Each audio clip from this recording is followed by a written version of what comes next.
So dudes, why are my settings all set to low? This is what this hatch angle looks like with all my settings set to low. This is what it looks like with the settings all cranked up. I appreciate the realistic lighting effects, but I like to see what I'm shooting at. So in this video, I'm going to show you how to optimize your Siege settings. I do think there are a lot of components here that people overlook that can definitely, help with your quality of life in ranked. And I think that if you want to, take the next step, going through your options menu isn't a bad thing to do. So let's just go ahead and do it. And we'll start with the general tab. So the big thing for me here is drone after prep. So I play a lot of support characters and I like having this on manual, which means that you're going to stay in drones regardless of what happens, or regardless whenever the prep phase timer ends. Some people like it on semi-automatic because it's annoying, right? I would just not run it on automatic.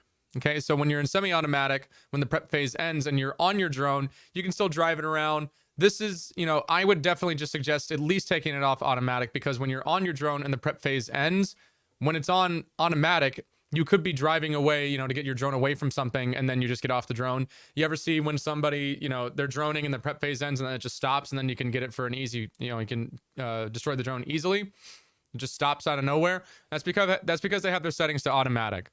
So don't do that, right? Put it on semi-auto or manual. I play on manual because I'm on drone a lot. And then, the rest of this is just like personal preference. Text chat, I'm a catty bitch, so I want to argue with everybody. And if I don't put it on team, then I'll argue. Compass, I have it on simplified. I don't really get, a whole lot of benefit out of the advanced compass. I think that, a lot of people rely too much on yellow pinging, but that's a conversation for another time. But yeah, I have all the ping stuff on. I have all the health status on. Something that I used to run for a little while. I saw some Dark Zero players do this. I forget who I copycatted this from, but they actually ended up turning off their health bar, because the psychological kind of trick would be, if you were on low health, you wouldn't be aware of it, and then you would just, you would take the gunfight as if you had full health. I think there are pros and cons to that line of thinking. I don't think that's something that's really easily observable or something that you can really track. It's just kind of a feeling thing.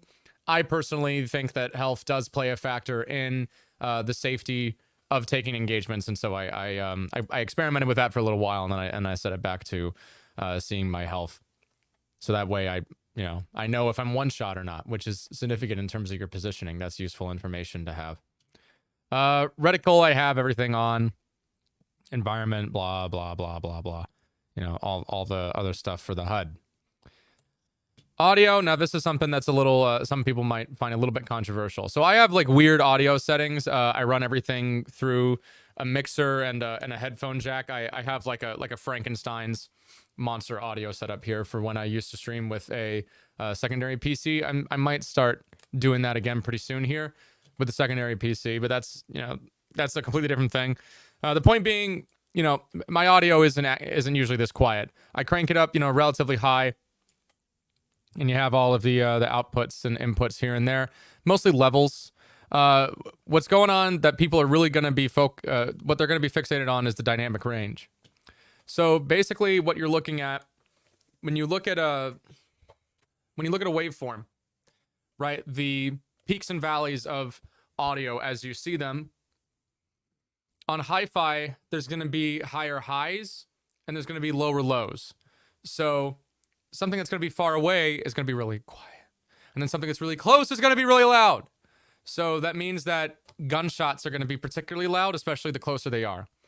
I personally like that. I think that, if something is closer to you, it should be a little bit louder, right? This is, because I ran it on night mode for a long time. And the super, super duper compressed version of this, competitive players and pro players, from what I can tell, love this setting. I tried it. Maybe I'm just a bot, but I don't like it.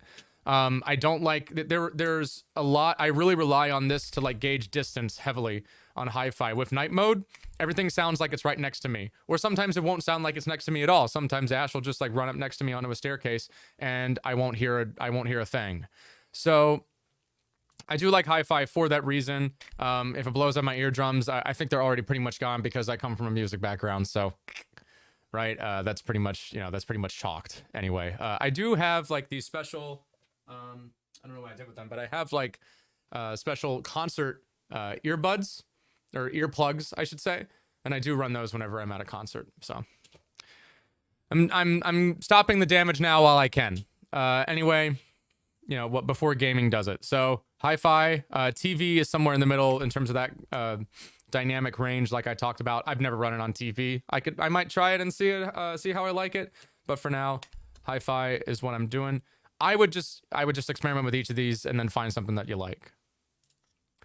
All right, display. So this is where it gets a little bit tricky. So believe it or not, I run on a stretched res. I run on the content creator safe stretched res 1610. 1610 is pretty similar to 16.9, as you can probably tell. You know, it just tends to see, now everything's kind of like back to like a square shape. This kind of smushes everything out just a little bit, not too crazy, but just a tiny bit. This is a stretch. This is a res that's commonly played, from what I could tell, with like more passive kinds of style of play, like supports, people who run like 1x optics. I don't know if that's a complete load of crap.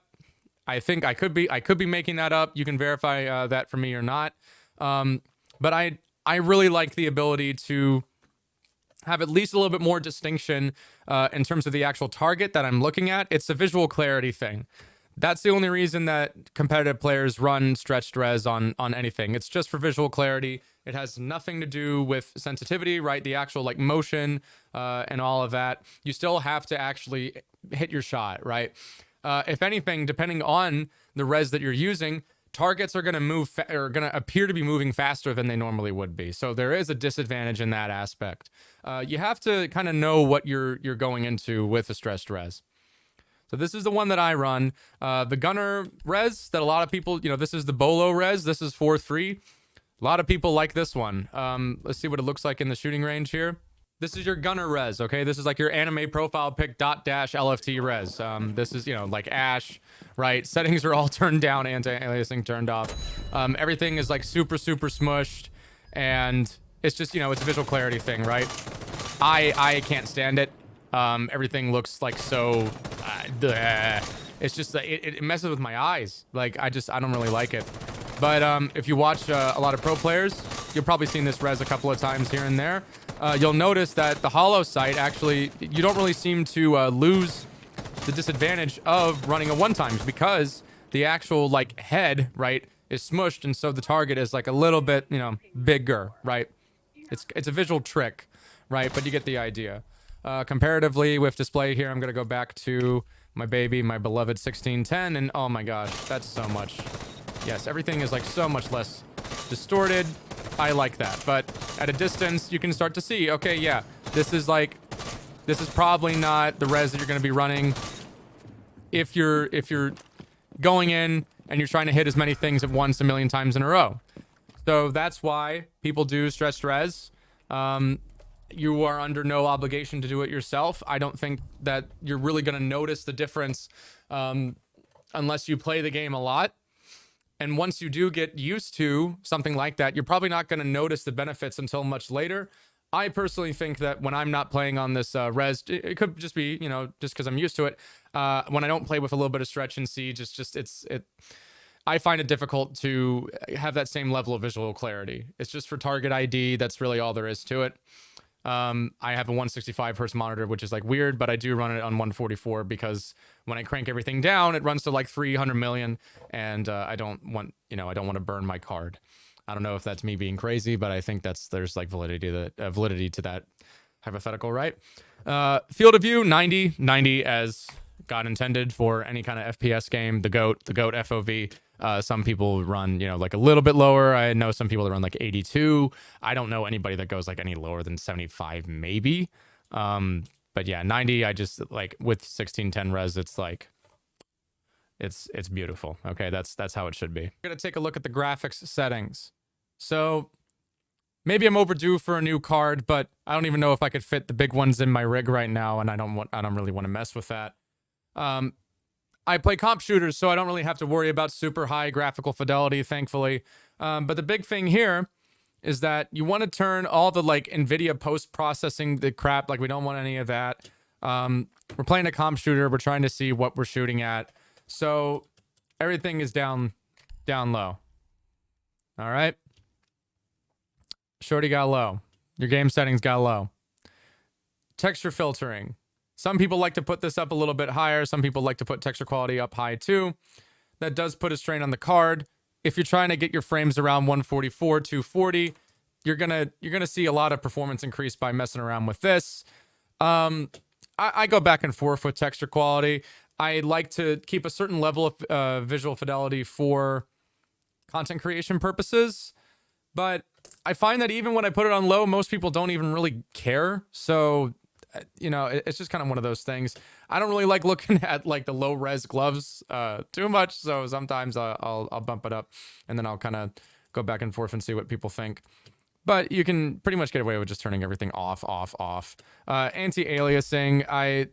I know some people don't like the look of it. Maybe if you're not used to it. I personally feel like after playing shooters for a long time, I don't really like playing shooters without, with anti-aliasing. Like these are all settings, you know, if I'm playing a single player game and I want to get immersed in the world, that's, you know, I'm going to bump all these up. I'm going to try to get the most out of my system. But, you know, when we're kind of treating the game more like a sport, then obviously this is what we're going to do. So keep it going. Shading quality and shadow quality are not the same thing, but I put shadows up to high. I put shadows up to high because sometimes you're going to get to a certain level where you can see shadows and that'll give you visual information. You can see shadow peaks on some angles before they happen, which is really, really useful. Level of detail quality. This is like a view distance setting. So I bumped that all the way up. And the rest of this, like we don't want ambient occlusion, we don't want lens effects. I don't like depth of field, the post-processing DLSS, anti-aliasing, blah blah blah blah blah blah. Just pretty much low. Okay, shawty got low. And controls. Now this is a little bit different. Okay.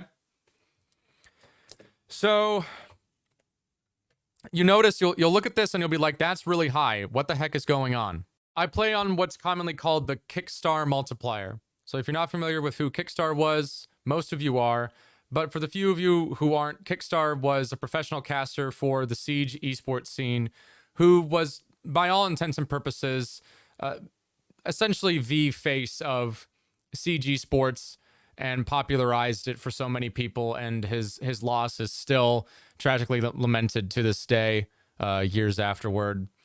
And he had a particular way of inputting his mouse sensitivity because he wanted something really precise. He wanted a sensitivity that was even more precise than what the default settings of the game provided for him. So when you go into the mouse settings, what you're looking at is essentially a decimal range, right? Below the point of 10, the integer of 10.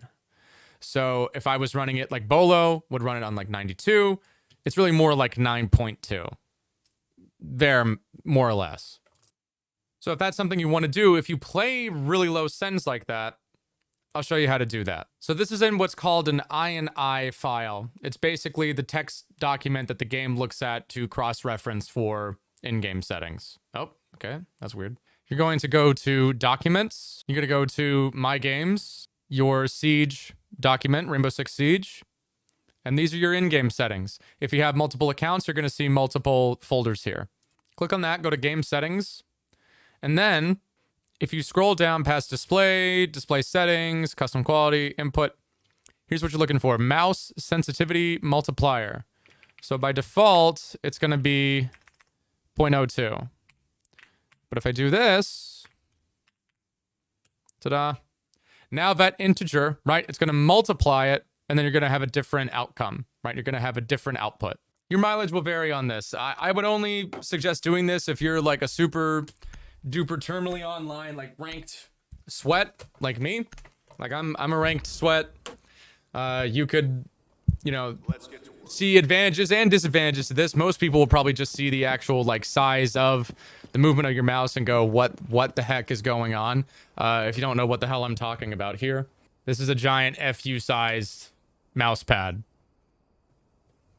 And doing a full 360 is pretty involved, right?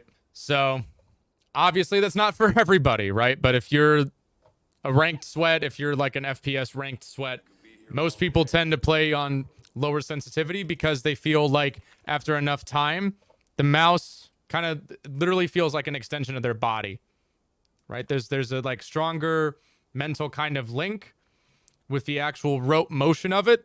And the more you do it, the more used you get to it. The mouse kind of just feels like your hand at that point. What you see on the screen and what you do with your hand tends to overlap. I'm not a neuroscientist. I don't know how good enough that explanation is, but that's my, best way of kind of explaining it. To get the 1-to-1 sensitivity so that you have the same amount of movement, these are the settings that you would need. I don't even know what's going on with these. I think these are like Kali sniper sensitivities. You can tell how much I play Kali, but yeah.